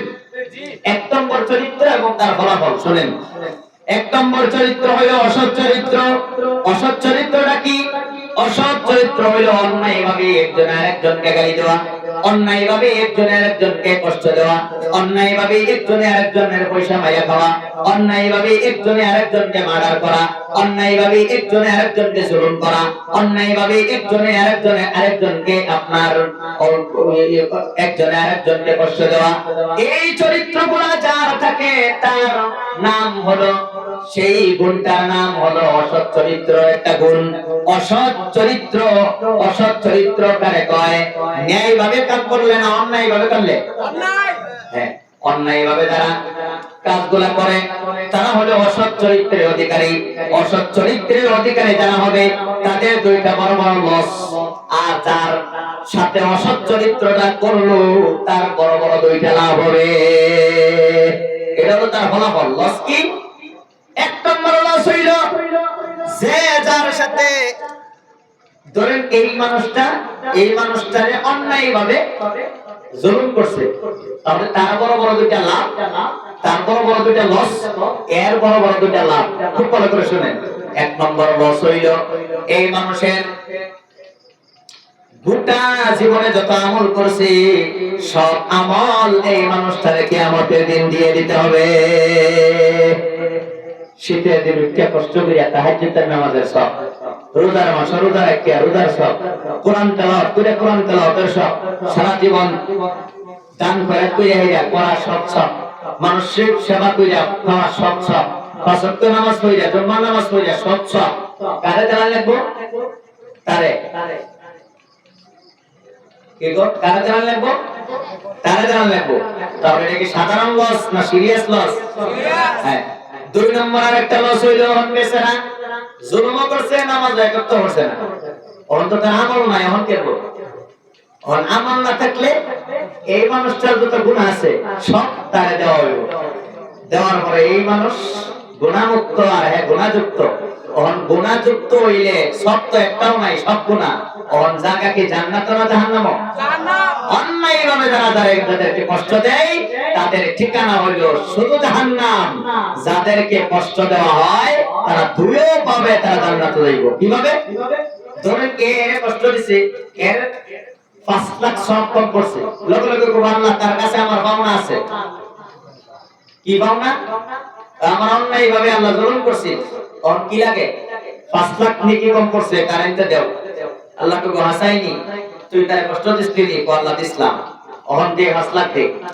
ওহন 5 লাখ দেওয়ার পরে হে যে আইনের যে 5 লাখ তারা দিলে, ওহন কই না এই তার 5 লাখ থাকে না জায়গা, ওহন 5 লাখ গেলেগা। এই 5 লাখের কারণে তো তার পাল্লাটা ভারী হইছে। ওহন 5 লাখ গেলেগা পাল্লা ভারী হইব না হত হইব? এই যে নেক দেওয়ার কারণে সে জাহান্নামী, আর নেক আমল না থাকলে তার সারা গুনাহ না লইব, ওর গুনাহ লইলে হয় জাহান্নামী। তাহলে বলেন দুনিয়ার যে ঠগায় আসলেই হে ঠগে, হ্যাঁ জিতে না আসলে ঠগে, ঠগে। এই কথাটা ইসলাম ছাড়া আর পৃথিবীর কেউ আপনাকে বলবে না। এই হলো ইসলামের শিক্ষা। 2 নম্বর হলো আপনার এই 4টা চরিত্রের মধ্যে 1 নম্বর চরিত্রটা আল্লাহকে হস্তে 10টা আঙ্গুল দিয়ে আপনাদেরকে অনুরোধ করি, আমাদের মাঝে, আমার মাঝে, আপনার মাঝে, সবার মাঝে, গোটা সমাজের মধ্যে কারো যেন 1 নম্বর চরিত্র যাতে না হয়। 1 নম্বর চরিত্র যদি কারো এরকম আছে মনে মনে, যাতে আমরা আল্লাহর কাছে তওবা করে কমসে কম 1 নম্বর চরিত্রটা যাতে আমরা না করি। আমি যে একজনের চুগলি করলাম, বলেন চুগলি করার কারণে লাভ আমার হইব না যার করছি তার হইব? হ্যাঁ, যার করছি তার হইব।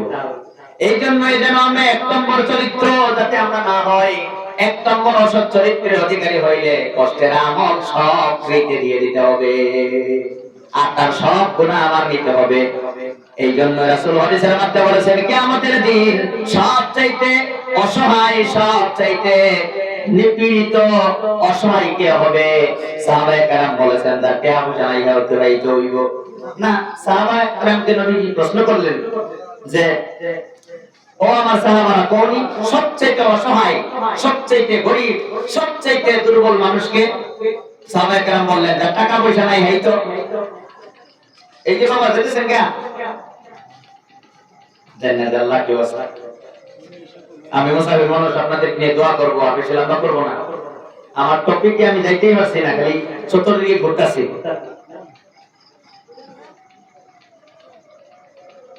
অসৎ চরিত্রের অধিকারী রাসূল বললেন বলো পৃথিবীর সবচেয়ে গরীব কে? সাহাবায়ে কেরাম বললেন যার টাকা পয়সা নাই এই তো গরীব। রাসূল বলে না না, সে গরীব না। পাহাড় সমান পরিমাণ সওয়াব নিয়ে কিয়ামতের দিন অনেক মানুষ হাজির হইব। হাজির হওয়ার পরে তারে আল্লাহ তাআলা জান্নাতে ঘোষণা করব, সে জান্নাতে যাওয়া যখন লইব, এই সময় চতুর্দিকে এক গ্রুপ মানুষ আয়াকারে বেরিয়ে আসবে, ঘেরাও করবে।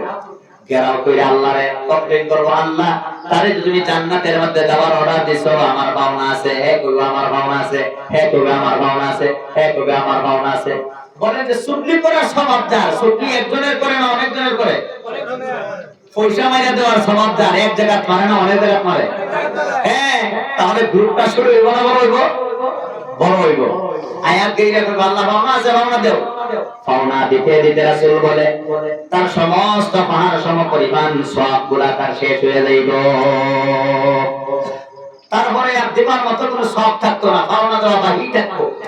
তখন আল্লাহ তাবারক তাআলা কইব যে এখন তো তার কিছুই নাই, এখন তোমাদের কি লাগে? তখন তারা কইব আল্লাহ কিছুই লাগতো না, আমার গুনাহগুলো দিলাও। হে কইব আমার ডিউ দিলাও, হে কইব আমার ডিউ দিলাও, হে কইব আমার ডিউ দিলাও। সারা মানুষের গুনাহ লইয়া প্রথমে সব দিয়া, পরে সারা মানুষের গুনাহ লইয়া তার ঠিকানা হইব জাহান্নাম। আল্লাহ এই কথা আগেই ঘোষণা করে দিয়েছেন যেন আমরা বিপদে না পড়ি। এই জন্য আমল করি আর না করি, কমসে কম মানুষে যেন না ঠগাইয়া যেন কবরে না যায়। কথা বুঝছেন কিনা? এই জন্য আমল ছেড়ে দিলে তো বেতন, ডিউটি না করলে বেতন পাওয়া যায়, কারণ আমল ছেড়ে দিলেও বিপদ হইব, কারণ বেতন পাওয়া যাইত না। এই জন্য একটা কথা বলতেছি আর কি, আমরা ইবাদত সেরকম ভাবে করতে পারি না, কিন্তু কেউ যাতে ঠগায়া না যায়, কারণ এটা আমার সব যাইব, তুলে বলে সব যাইব। কথা বলেন ঠিক কিনা? যাই হোক, সেদিনও যাইতেছি না আমার ভাইয়েরা। আমি বলতেছিলাম আল্লাহ কোরআনে কারীমের মধ্যে বলেন তোমরা যদি শান্তি চাও তাহলে 3টা কাজ করো, আর যদি শান্তি চাও তাহলে 3টা কাজ ছাড়ো। সেই 3 কাজ করো, তার মধ্যে 1 নম্বর হলো ইন্নাল্লাহা ইয়া'মুরু বিল আদল। আল্লাহ তাআলা বলে তোমরা কি করো? আল্লাহ নির্দেশ দেয় তোমরা ইনসাফ করো। ইনসাফ করে কই মুফাসসিরিনে কেরাম বলেছেন ইনসাফ হলো জারজির পাওনা জারজিরে দিয়ে দিলেই এটাই কই ইনসাফ। জারজির পাওনা জারজিরে দিয়ে দিলেই ইনসাফ। আচ্ছা, সমাজের মধ্যে একজন আরেকজনের সহায় সহযোগিতা ছাড়া চলার রাস্তা আসেনি? মানুষ সামাজিক প্রাণী, সমাজ ছাড়া মানুষ চলতে পারে না। এই যে যেই গামছাটা আমরা দিলেন, এটা কি একজন মানুষই বানাইছে না এর মধ্যে অনেক মানুষের হাত আছে না? নাই, সুতা তৈরি করা হয়েছে, সুতা তৈরি করার পরে এটাকে বাইন্ডিং করা হয়েছে, এটাকে তারপরে মার্কেটিং করা হয়েছে, কালার করা হয়েছে। এটা কি একজনই করছে না, অনেক মানুষের সহায় সহযোগিতা আছে। এক মুষ্টি ভাত যে আমরা সকালে খাই, এটা কি একজনই লোকে লোকে হয়ে যায়, না এর পিছনে হাজার মানুষের সহায় সহযোগিতা আছে না নাই? ক্ষেত বাস করা, চালা বালানি, ক্ষেত লাগানি, সার পানি দেওয়া, কাটা মরনা দেওয়া, মেলের মাধ্যমে ভাঙ্গানি, তারপরে আইনা সাফ করা, বিজ্ঞানের আন্দা করো রাইন্দা, তারপরে এই বাচ্চাতে একজনই এক লোকমা ভাত খাইতে কত মানুষের সহায় সহযোগিতা লাগে না নাই? তাহলে আমি প্রশ্ন করছিলাম, সমাজ কারে কয়? সমাজ হইল একজনে আরেকজনের সহায় সহযোগিতার বন্ধন দিয়ে সমাজ বলে। কথা বলতে কিনা? এখন এই সমাজ শান্তি হইব কখন? আমার কাছে সমাজে যদি ফার্স্ট ইয়ার হয়, আমি যদি ফার্স্ট ইয়ার দিয়ে দেই, আমি যদি সমাজের কাছে 100 টাকা পাই, সমাজ যদি আমার 100 টাকা দিয়ে দেয়, তাহলে হইব শান্তির সমাজ। আমার ফার্স্ট ইয়ার যদি সমাজ রে না দেই বা কমায়া দেই, তাহলে হইব অশান্তি। আমার 100 টাকা যদি না দেয় বা কমায়া দেয়, তাহলে হইব অশান্তি। এখন বলেন, সমাজে শান্তি হয় পাওনাদারের পাওনা দিলে না না দিলে? দিলে। আর অশান্তি হয় কখন? পাওনাদারের পাওনা দিলে না না দিলে? না দিলে। এই জন্য আল্লাহ তাআলা বলে, তোমরা ইনসাফ করো না, যার যে পাওনা যার দিয়ে দাও। চোখের পানিতে আয়ে পাওনাদারের পাওনা পাইলে না না পাইলে? বলেন, ফিলিস্তিনের মানুষগুলো যে চোখ দিয়ে পানি বালতেছে, পাওনা হইতেছে নি? দুনিয়া আল্লাহ তাআলা বানাইছিল, আল্লাহর জমিনে তাদের থাকার অধিকার ছিল। দেশে আমরা যেরকম আছি তারাও থাকার অধিকার ছিল। আজকে তাদের অধিকার, তাদের পাওনা যে আমরা দিতেছি না, এই জন্য তো তারা কাঁদতেছে। কথা বল ঠিক কিনা? তারা কাঁদতেছে কিনা? আজকে ওয়াকফ অ্যামেন্ডমেন্ট বিল, যেটা মুসলমানের অধিকার, আমাদের পাওনা আমাদেরকে দিতেছে না, কাইরা নিবার চাইতেছে। আমাদের শান্তি না অশান্তি? বলেন, শান্তি না অশান্তি? অশান্তি। তাহলে পাওনা তাদের পাওনা দিলে শান্তি হয় না না দিলে শান্তি হয়? দিলে শান্তি হয়। আল্লাহ বলে, আল্লাহ বলতেছেন, সমাজে যদি শান্তি চাও, পাওনা তাদের পাওনা দিয়ে দাও। সারাদিন বেচারা রোদের মধ্যে থেকে কোদাল মাইরা মাটি কাটছে, ওখান যদি মালিকে তার বেতনটা দিয়ে দেয়, তাহলে এই বেটা শান্তি হইব। তার যদি হাজিরাটা না দেয়, তাহলে শান্তি হইব না অশান্তি হইব? অশান্তি হইব। আল্লাহ কই, এই জন্য জাতির ভাবনা জাতিরে দিয়া দেব। অনেক মানুষ করতে পারে, হুজুর পাওনা আমার কাছে তো কোনো বড় একটি আর পাই না, আমি কারে পাওনা দিতাম। অনেক মানুষ এরকম আছে, কইতে হইছে আমার কাছে কোনো মানুষের পাওনা নাই। বাবা পাওনা আছে না নাই? শুনেন, একটু চিন্তা করলেই বুঝবে আপনার কাছে কি পরিমাণ মানুষের পাওনা আছে। শুধু মানুষের পাওনা নাই, কার কার পাওনা আছে শুনেন। তুমি যদি আল্লাহর বান্দা হয়ে থাকো, আল্লাহর পাওনা আছে তোমার কাছে। তুমি যদি নবীর উম্মত হয়ে থাকো, নবীর পাওনা আছে তোমার কাছে। তুমি যদি বাবা হও, ছেলে মেয়ের পাওনা আছে তোমার কাছে। তুমি যদি ছেলে মেয়ে হও, মা বাবার পাওনা আছে তোমার কাছে। তুমি যদি স্বামী হও, স্ত্রীর পাওনা আছে তোমার কাছে। তুমি যদি স্ত্রী হও, স্বামীর পাওনা আছে তোমার কাছে। তুমি যদি শিক্ষক হও, ছাত্রছাত্রীর পাওনা আছে তোমার কাছে। তুমি যদি ছাত্রছাত্রী হও, শিক্ষকের পাওনা আছে তোমার কাছে। তুমি যদি ধনী হও, গরিবের পাওনা আছে তোমার কাছে। তুমি যদি গরিব হও, ধনীদের পাওনা আছে তোমার কাছে। তুমি যদি সরকার হও, জনগণের পাওনা আছে তোমার কাছে। তুমি যদি জনগণ হও, সরকারেরও পাওনা আছে তোমার কাছে। তুমি যদি ভাই হও, বোনের পাওনা আছে তোমার কাছে। তুমি যদি বোন হও, ভাইয়ের পাওনা আছে তোমার কাছে। তুমি যদি শক্তিশালী হও, দুর্বলের পাওনা আছে তোমার কাছে। তুমি যদি দুর্বল হও, তাহলে শক্তিশালীর পাওনা আছে তোমার কাছে। তুমি যদি শিক্ষিত হও, অশিক্ষিতদের পাওনা আছে তোমার কাছে। তুমি যদি অশিক্ষিত হও, শিক্ষিতদের পাওনা আছে তোমার কাছে। তুমি যদি আলিম হও, তাহলে আমার পাওনা আছে তোমার কাছে। তুমি যদি আওয়াম হও, তাহলে আলিমের পাওনা আছে তোমার কাছে। তুমি যদি ইমাম হও, মুক্তাদিগণের পাওনা আছে তোমার কাছে। তুমি যদি মুক্তাদি হও, তাহলে ইমামের পাওনা আছে তোমার কাছে। তুমি যদি পীর হও, তাহলে মুরিদের পাওনা আছে তোমার কাছে। তুমি যদি মুরিদ হও, তাহলে পীরের পাওনা আছে তোমার কাছে। তুমি যদি মানুষ হও, জীব জানোয়ারের পাওনা আছে তোমার কাছে। তুমি যদি মানুষ হও, তাহলে ফেরেশতাগণের পাওনা আছে তোমার কাছে। যার যিনি পাওনা দিলেই শান্তি, না দিলেই অশান্তি। এই জন্য আল্লাহ বলে, ইন্নাল্লাহ ইয়া'মুরু বিল আদল। প্রতিদিন শুক্রবারে দ্বিতীয় খুতবা শেষ করার আগে ইমাম সাহেব সবাইকে কইয়া দেয়, কারণ সমাজের সব মানুষ এখানে উপস্থিত থাকে। কথা বলেন ঠিক কিনা? ইমাম সাহেব কইয়া দেয়, জার্জির ভাওনা জার্জিরা দিয়া দাও।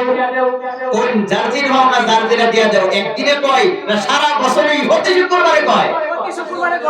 ওহন ভাবনা দেয় না, কারণে তো সমাজে শান্তি নাই। ওহন কি এটা ইমানের দোষ না আল্লাহর দোষ? কার দোষ? না আমাদের দোষ?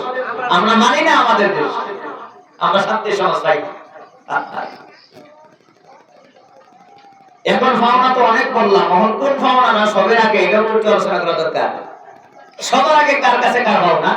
সবার আগে ভাবনা আছে বান্দার কাছে আল্লাহ।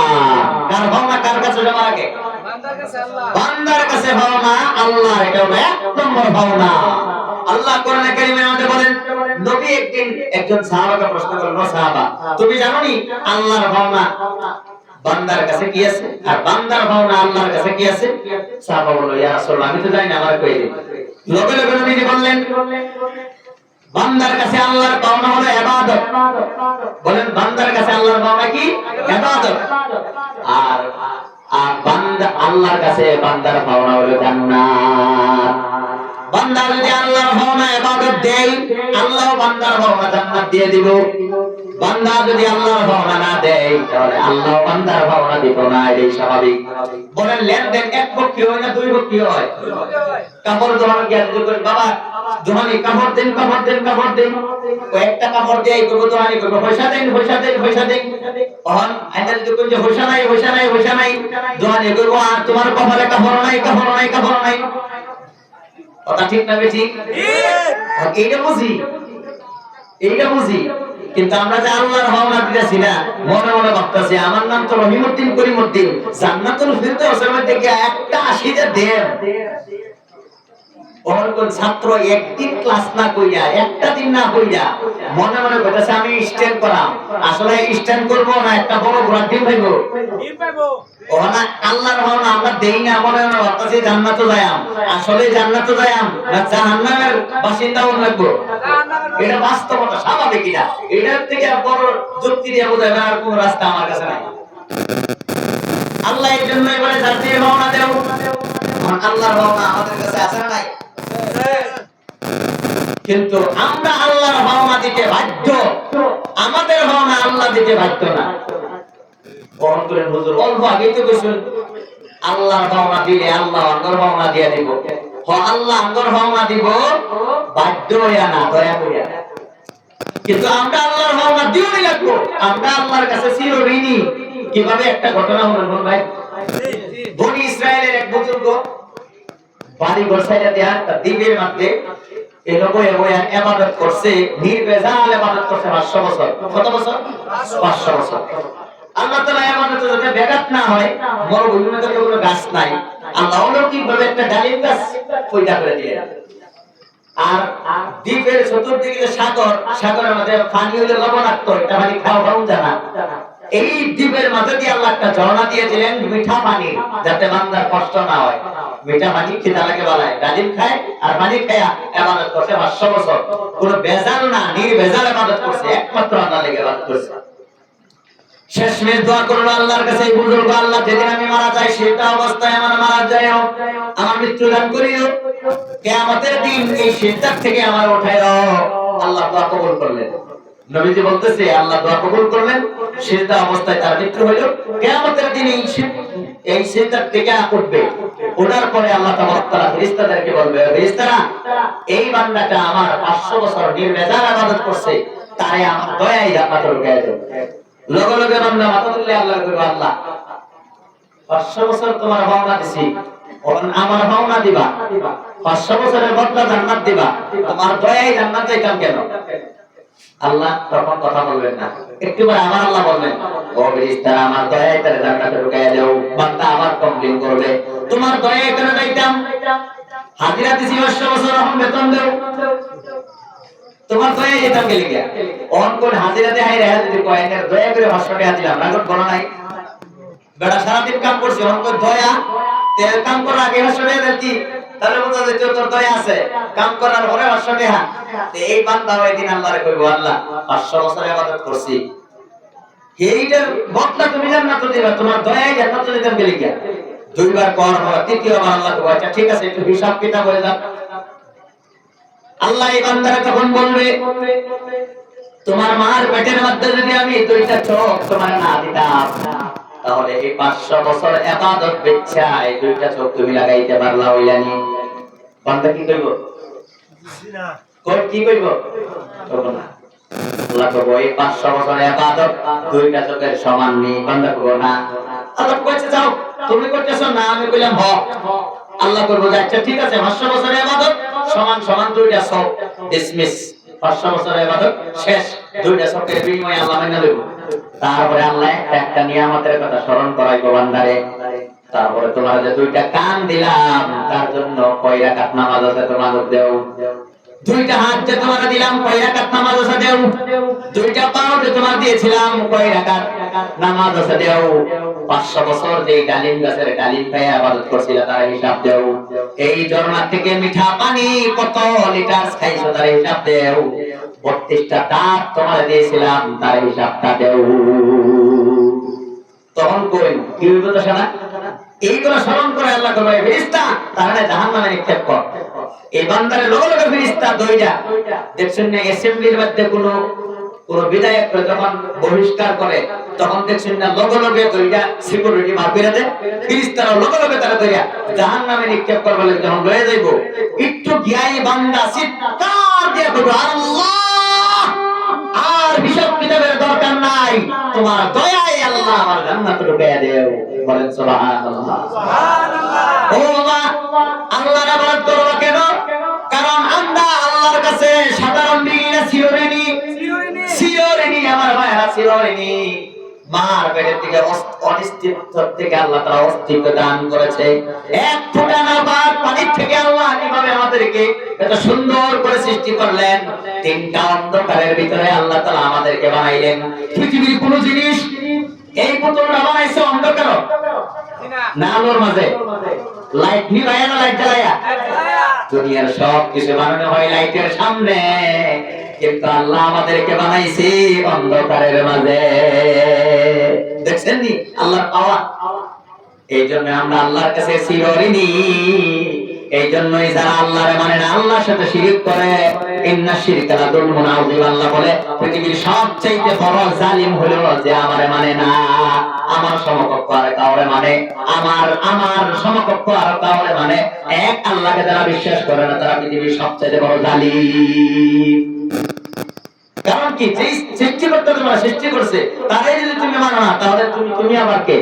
যে তোমার জন্ম দিছে তারা যদি বাবা না হও তাহলে তুমি আবার কেমন সন্তান? কথা বলেন ঠিক কিনা? এই জন্য আল্লাহ তাআলা বলে চারটির পাওনা চারটিরে দিয়া দাও। বর্তমান মুসলমানের অশান্তি কেন? মুসলমানের উপরে তো গজব কেন? আপনারা কোন আজকে হজরের নামাজ আমার বাইরে যদি আলতা বাইরে যদি গাইতে ভাই সমাজের মধ্যে তো মানুষ অনেক হজরের নামাজ যাদের উপর নামাজ ফরজ ছিল বলেন তো কত পার্সেন্ট মানুষ আজকে হজরের নামাজ আয়োজন মাথা ধরছি? কিংবা আঙ্গুর দোষ আছে না নাই?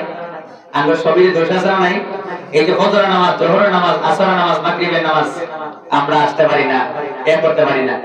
বলেন ঈদের নামাজে সকালবেলায় যদি এত মানুষকে হাজির হইতে পারে, জুম্মার দিন যদি সবাইকে হাজির হইতে পারে, ঈদের দিন রাত করে ঈদের দিন রাত ফজরের সময় মানুষ অনেককে হাজির হয় না গো?